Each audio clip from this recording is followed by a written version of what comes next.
Hello students, my name is Dr. Tahir Nizami. I am Associate Professor at Smriti College of Pharmaceutical Education, Indore. You are watching Pharma E-Class. In previous video we had discussed about introduction and principle of atomic absorption spectroscopy. In this video we are going to study instrumentation of atomic absorption spectroscopy. Now students, we are well aware about the principle behind atomic absorption spectroscopy. Atomic absorption spectroscopy works on the principle of the amount of radiation that is absorbed by elements of metals, electrons of metals when they are in ground state. And the amount of radiation that is absorbed by electrons in ground state is directly proportional to their concentration. And it can be measured by the intensity, reduction in intensity. That is, the amount of intensity that is reduced is directly proportional to the amount of radiation absorbed by the electrons, and which is directly proportional to the concentration.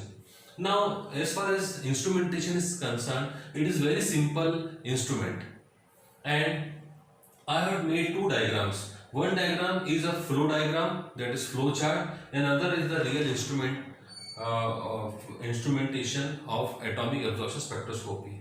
Now, what are the various major part of atomic absorption spectrophotometer or spectrophotometry? The source is radiation source, the source from which light emits. Another source is atomizer, and there is a sample holder cell. There are the lens, there are monochromators, there are detectors, there are amplifier and recorders. Let us see the ray diagram, a flow chart of atomic absorption spectroscopy instrument. First of all, there is a radiation source about which we are going to discuss just now. Radiation source in atomic absorption spectroscopy is hollow cathode lamp.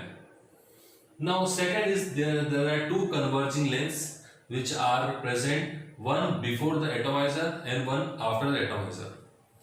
After the lens there is atomizer. The function of atomizer is to atomize the mist, the solution of sample along with water in presence of certain gases like acetylene and air. There is a sample holder. Sample holder supplies sample to the atomizer. It is just same like which we have seen in flame photometer. After atomizer there is a lens number 2. After lens number 2 there is a monochromator. In monochromator the main part is the prism, which is made up of glass. Now, after monochromator there is a detector. Detector also contains photodiode array cells, photocells and a recorder.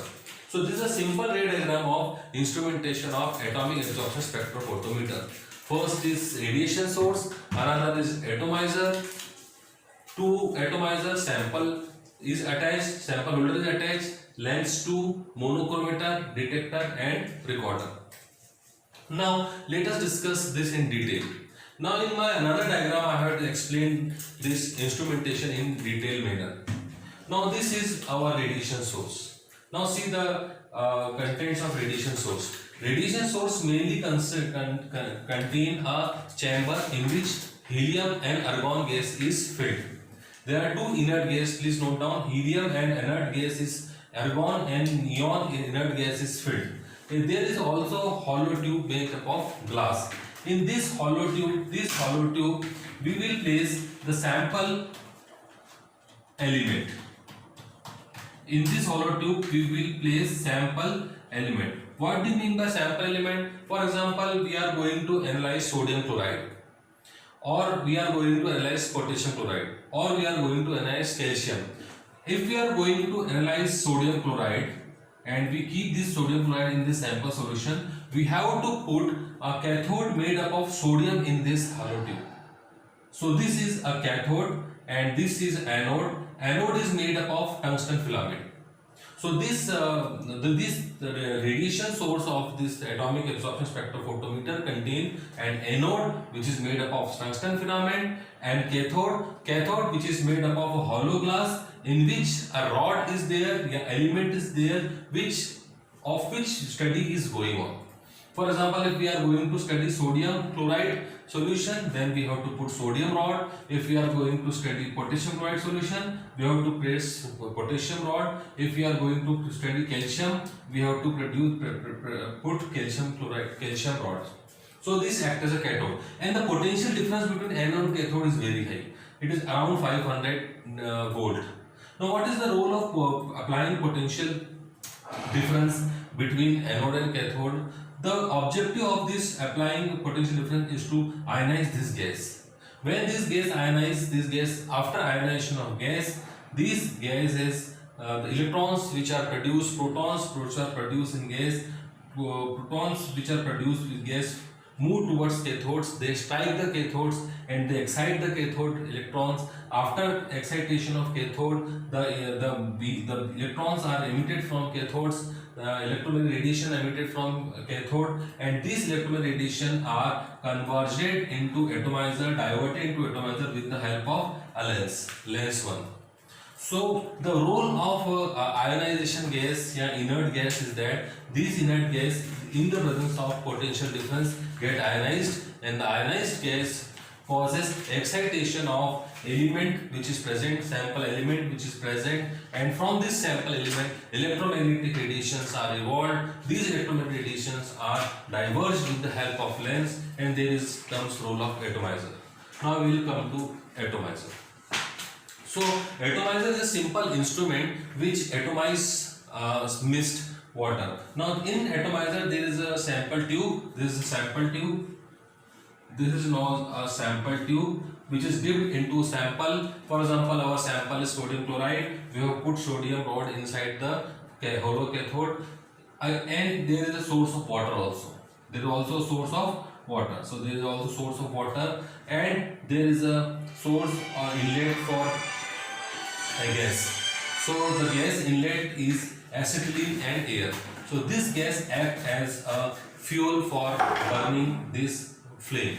The temperature of this flame is around 800 to 1200 degrees Celsius. So that is supplied with the help of gas known as acetylene and air. Now what atomizer do? Atomizer do what the solution which is present, sample which is present in solution form, liquid form, gets burned and get into vaporized state. And we have studied in principle that when it comes into vaporized state, it starts absorbing radiation. Now these types of radiation will start absorbing. Now the radiations allowed to pass through lens, then through lens they go to monochromator. Monochromator, here we have put a prism. That prism convert this ray of light into sample light, and this sample light passes through slit. We know the role of slit.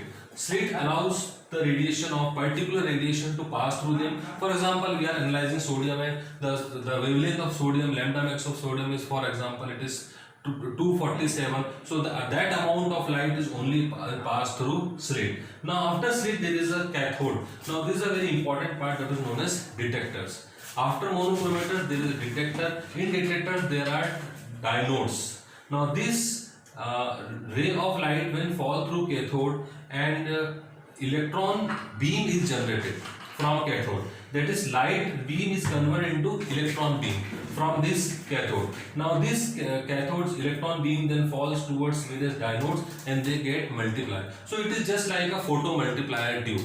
Photo multiplier tube, like that it is multiply the electronic beam, and that electronic beam is very less, so we have to amplify that beam, and after amplification that will go to recorder. So this is a simple instrumentation of atomic absorption spectrophotometer, which works on basic principle of detection of amount of light which is absorbed by sample from the incident light which is supplied into the sample. Thank you very much. In next class, we will discuss about application of atomic absorption spectroscopy. Thank you once again.